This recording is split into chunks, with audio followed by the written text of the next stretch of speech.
चीर के धरती का सीना, उम्मीदें बोता हूँ मैं, किसान हूँ मैं, चैन से कहाँ सोता हूँ मैं। जय किसान दोस्तों। सबसे पहले बात करते हैं दोस्तों गीले की बिजाई का, मतलब कि पलेवा करके बिजाई करने या रेल कर बिजाई करना, यानी कि गीले की बिजाई। तो इसमें होता क्या है दोस्तों कि आप अच्छी गहराई में इसमें गेहूँ डाल सकते हैं।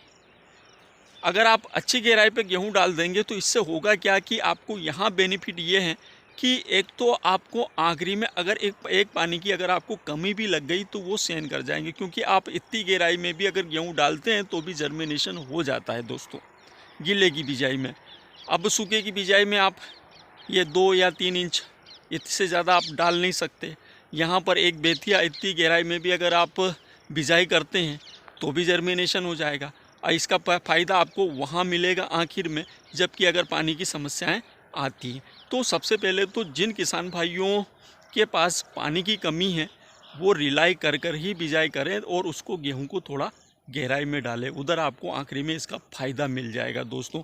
क्योंकि एक बेतिया इतनी मतलब कि 5 से 6 इंच इतनी तो आपकी गेहूं गिरेगी, फिर उसके बाद इतनी या इतनी उसकी जड़ जाएगी, तो वो अच्छा गहराई में पहुंच जाएगा, तो वहां पर आपको एक पानी की बचत हो जाती है। इसके अलावा दोस्तों गीले की बिजाई करने में होता क्या है, जर्मिनेशन गेहूं का बहुत अच्छा शानदार होता है। और उसके अलावा दोस्तों जो गीले की बिजाई होती है गेहूं में, उसमें जो कल्ले हैं वो बहुत ज़्यादा निकलते हैं। और उसके अलावा दोस्तों जो गीले की बिजाई के जो गेहूं हैं उनमें पौधों की जो ग्रोथ होती है बहुत शानदार होती है। तो यहाँ पर आपको ज़्यादा खाद की भी ज़रूरत नहीं पड़ती है, वो अपने आप ज़मीन से ही उसको नाइट्रोजन मिल जाता है और पौधे बहुत शानदार ग्रोथ करते हैं।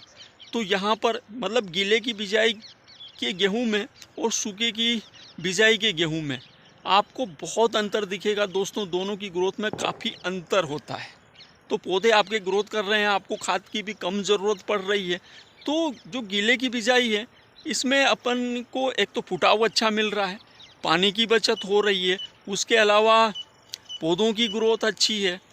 और इसके अलावा दोस्तों जो हम गीले की बिजाई करते हैं उसमें जो फंगस जनित जो बीमारियां होती है वो भी काफ़ी हद तक कंट्रोल हो जाती है। मतलब कि पौधों में जो रोग होते हैं वो भी बहुत कम आते हैं, जड़ गलन जैसी समस्याएं, और भी तना जो शुरुआती दौर में ही जो पौधों के जो तने होते हैं वो गलने लगते हैं या वो टूटने लगते हैं, अनेक प्रकार के जो फंगस पौधों में लगते हैं शुरुआती दौर में, उससे हमें राहत मिल जाती है, वो बहुत कम लग पाते हैं। तो यहाँ पर हमें इसमें बहुत प्रकार के फ़ायदे हैं मतलब गीले की बिजाई करने में। तो अब बात करते हैं गीले की बिजाई में हमें नुकसान क्या हो सकता है। तो दोस्तों गीले की बिजाई में ज़्यादा विशेष नुकसान कुछ नहीं है, लेकिन अगर आपका नवंबर महीना आ चुका है और नवंबर महीने में अगर आप खेत को रेल रहे हैं या पलेवा करने की सोच रहे हैं तो आपको खेत को पहले पानी देना पड़ेगा, जिसमें कि आपको 8 से 10 दिन खेत को पानी देने में लगेंगे। उसके बाद उसमें बतर आएगी, मतलब कि आप अगर पलेवा करके या खेत को रेल के गेहूं की बिजाई कर रहे हैं तो 15 दिन आप लेट हो रहे हैं फसल लगाने में, जिसका कि नुकसान आपको ये होगा कि अगर आपका गेहूँ आखिर में मार्च के बाद पहुँचता है तो वहाँ होता क्या है कि पिछले कुछ सालों में देखने को मिला है कि मार्च महीने के शुरुआती समय से ही टेम्परेचर बढ़ने लगता है, मौसम में परिवर्तन आ जाता है, बहुत ज़्यादा गर्मी आने लगती है, जिसकी वजह से हमें बार बार सिंचाइयाँ करनी पड़ती है। और उसके अलावा भी कभी कभी झुलसा रोग की गेहूं में समस्या आ जाती है, टेम्परेचर को वो सहन कर नहीं पाते हैं। ऐसी स्थिति में हमें अच्छे उत्पादन के बजाय होता क्या है कि उल्टा नुकसान हो जाता है। तो अगर आप अक्टूबर महीने में अगर 20 अक्टूबर के आसपास या 15 अक्टूबर के बाद 25 अक्टूबर के बाद मतलब अक्टूबर महीने में अगर आप रिलाई कर लेते हैं या 25 अक्टूबर के बाद भी अगर आप रिलाई कर देते हैं या 25 अक्टूबर से मतलब कि ये मान के चलिए कि नवंबर के प्रथम सप्ताह तक भी अगर आप रिलाई करके कंप्लीट कर लेते हैं तो आप उधर वहाँ पर आप 15 नवंबर के आसपास या 20 नवंबर के आसपास आप अच्छे से बिजाई कर पाएंगे। तो वहाँ तक भी आप लेट नहीं हो रहे हैं, मतलब कि नवंबर महीने के दूसरे सप्ताह तक भी आप लेट नहीं होंगे। लेकिन अगर उसके बाद अगर आप जैसे 10 नवंबर या 15 नवंबर आ गया और आप फिर उसके बाद रिलाई करने का सोच रहे हैं तो फिर मत कीजिए, क्योंकि आपको उधर फिर नुकसान होगा दोस्तों। तो समय अनुसार अगर आपके खेत तैयार हो रहे हैं तो आप रिलाई करके बिजाई कर सकते हैं, आपको यहाँ पर फ़ायदा मिलेगा। जो पुराने किसान थे वो इतना ज़्यादा खाद वाद कुछ नहीं डालते थे, रिलाई करके गेहूं की बिजाई करते थे और बहुत शानदार उत्पादन लेते थे। हम इतने सारे खाद डालते हैं, इतनी सारी चीज़ें करते हैं, उसके बाद भी हमारा उत्पादन डाउन चला जाता है। तो दोस्तों कहीं ना कहीं अगर हम रिलाई करके या पलेवा करके अगर बिजाई करते हैं तो हमें अच्छा उत्पादन मिलता है। और मेरी निजी अगर बात करूं तो मैं अक्सर जो गेहूं की समय अनुसार परिस्थितियों के अनुसार काम कर लेते हैं, लेकिन अधिकतर हम रिलाई करके या पलेवा करके ही गेहूं की बिजाई करते हैं और उससे हमें उत्पादन भी अच्छा खासा मिलता है। बात करते हैं दोस्तों सूखे की बिजाई की। तो सूखे की बिजाई में दोस्तों हमें सबसे बड़ा बेनिफिट ये है कि जिस दिन हम चाहें उसी दिन हम बिजाई कर सकते हैं, और जैसे आपने खेत में पानी दिया उसी दिन से आपके जो गेहूं है उनका जर्मिनेशन शुरू हो जाता है, उनका अंकुरण शुरू हो जाता है उसी बिजाई के दिन से ही। अब अगर आप पलेवा करके बिजाई करते हैं तो वहाँ पर आपको 15 दिन इंतज़ार करना पड़ेगा। मतलब जिस दिन आपको तय हुआ कि हमें इस खेत में गेहूं लगाने हैं तो आपको 15 दिन बाद आपकी बिजाई हो पाएगी। तो ऐसे में समय बहुत महत्वपूर्ण होता है दोस्तों, क्योंकि उधर आखिर का भी हमें जो क्लाइमेट का मौसम का वो भी देखना है। तो ऐसी स्थिति में हमें सिंचाइयों का भी देखना है कि हमारे पास कितना पानी है, पानी होगा नहीं होगा। क्योंकि अगर मार्च महीने में अगर एकदम से टेम्परेचर बढ़ जाता है तो वहाँ पे आपको फिर 8-8 दिन में सिंचाइयाँ 10-10 दिन में सिंचाइयाँ करनी पड़ेगी। तो ऐसी स्थिति में और वहीं पर पानी की समस्याएं जाती है। तो यहाँ पर सूखे में हमें सबसे बेनिफिट ये है कि हम जिस दिन हमारा विचार हुआ उसी दिन हम बिजाई कर सकते हैं। तो और मौसम का रहता है, मान लीजिए कि हमने 10 अक्टूबर के आसपास हमने खेत को रेल दिया, अब टेम्परेचर इतना ज़्यादा है, सोच रहे हैं कि यार बिजाई करें या नहीं करें। तो ऐसी स्थिति में हमें फ़ायदा ये है कि सूखे की बिजाई में जिस दिन चाहें उस दिन हम बिजाई कर सकते हैं। सूखे की बिजाई में होता क्या है दोस्तों कि जो पौधों का जो जर्मिनेशन है वो एक समान होता है। गीले की बिजाई में होता क्या है कि जो खेतों की जो नमी है उसके ऊपर डिपेंड करता है। अगर हमसे नमी के ऊपर अगर थोड़ी सी भी गलती हुई तो हमारा जर्मिनेशन डाउन चला जाएगा। वो कैसे होगा दोस्तों कि अगर खेत में नमी ज़्यादा है और आप बिजाई कर रहे हैं तो उससे होगा क्या कि जो ट्रैक्टर के जो पहिए होते हैं उससे वो जो चांस है वो दब जाएंगे आपके, तो वो चांसेस सही से उगेंगे नहीं।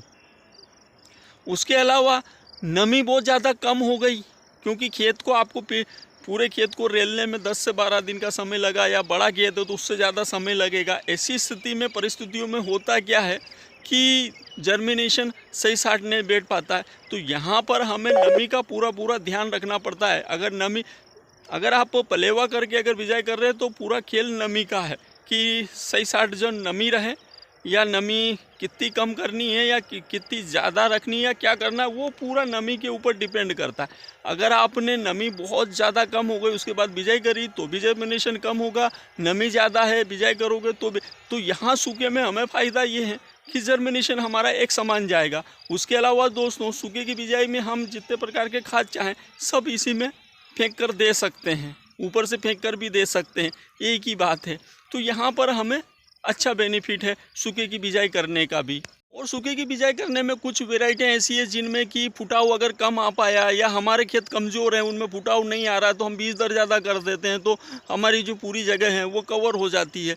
अब ऐसी स्थिति में अगर हम गीले की बिजाई कर रहे हैं और हमारे खेत बहुत ज़्यादा कमज़ोर हैं तो ऐसी स्थिति में होगा क्या कि अगर फुटाव सही से नहीं आ पाया तो हमारा उत्पादन डाउन चला जाएगा, या कोई चांस बैठ गया या कुछ हो गया, जगह छिद्दी रह गई, तो ऐसी स्थिति में भी हमारा उत्पादन डाउन चला जाता है। तो यहाँ पर हमें सूखे की बिजाई करने में ये फ़ायदा होता है कि हमारे जो गेहूँ होते हैं एक समान एक जैसे उगते हैं, मतलब एक समान उनका जर्मिनेशन होता है। अब बात करते हैं सूखे की बिजाई के नुकसान। तो दोस्तों सूखे की बिजाई का सबसे मुख्य जो नुकसान है वो है खरपतवार। क्योंकि दोस्तों जिस दिन आप पानी लगाते हैं उसी दिन से खरपतवार का और गेहूँ का दोनों का जर्मिनेशन एक समान चलता है, और खरपतवार में और गेहूं में दोनों में रेस चलती है। आप जितना आपने खाद दिया है उसका 60% खाद तो वो जो खरपतवार है वही चट कर गया। अब आप करेंगे क्या कि उसको ख़त्म करने के लिए हाई डोज वाली दवाइयाँ आप देंगे, जिसकी वजह से आपके गेहूं को झटका लगेगा। तो सबसे जो मेन है वो खरपतवार है। गीले की बिजाई में ये मानिए आपकी 80 से 90% खरपतवार उग जाता है, और जब हम बिजाई करते हैं तो वो ख़त्म हो जाता है। और उसके अलावा भी फिर उसको हम थोड़ा लेट पानी देते हैं, तो जो 25% खरपतवार रह जाता है या 20 से 25% खरपतवार बच जाता है, तो वो 20 से 25% खरपतवार गेहूं जो है उसको ढक देते हैं और काफ़ी हद तक वो कंट्रोल हो जाते हैं। और अगर थोड़ा बहुत रह भी जाता है तो हम हल्के वाले खरपतवार नाशक से उसे आसानी से कंट्रोल कर सकते हैं। और अगर नहीं भी दें तो भी वो खरपतवार नाशक कंट्रोल हो जाता है, और जिसकी वजह से हमारे जो गेहूँ हैं उनको झटका नहीं लगता है और उनकी ग्रोथ आगे तक सही साड़ रहती है, और वहाँ पर हमारा जो उत्पादन है वो प्लस हो जाता है। और यहाँ पर जो हमारा उत्पादन है वो अगर खरपतवार नाशक का आप हाई डोज दे रहे हैं तो वो और देना ही पड़ेगा दोस्तों, क्योंकि अगर आप थोड़े दिन बाद देखेंगे तो खरपतवार गेहूँ से ऊपर निकल जाता है, उनकी चाल इससे ज़्यादा होती है। तो दोनों बिजाइयों के अपने अपने फ़ायदे हैं, अपने अपने नुकसान हैं। गीले की बिजाई में भी अच्छा उत्पादन हम ले सकते हैं और सूखे की बिजाई में भी हम अच्छा उत्पादन हम ले सकते हैं। हमारे तरीक़ों के ऊपर डिपेंड करता है। ये कोई रेस नहीं है, ये कोई गुत्थी नहीं है जो कि नहीं सुलझेगी। वो हमारे तरीक़ों के ऊपर डिपेंड करता है कि हम किस तरीके से उत्पादन ले रहे हैं या किस तरीके से हम खेती कर रहे हैं। हमारे खेती करने के तरीके के ऊपर उत्पादन डिपेंड करता है। दोस्तों ये तो कई सालों से विवाद चल रहा है। आप अपना तर्क दें कि गीले की बिजाई अच्छी है या सूखे की बिजाई अच्छी है, ताकि जो हमारे किसान भाई हैं वो सतर्क हो सकें और हमारे किसान भाई अच्छा उत्पादन ले सकें। नमस्कार।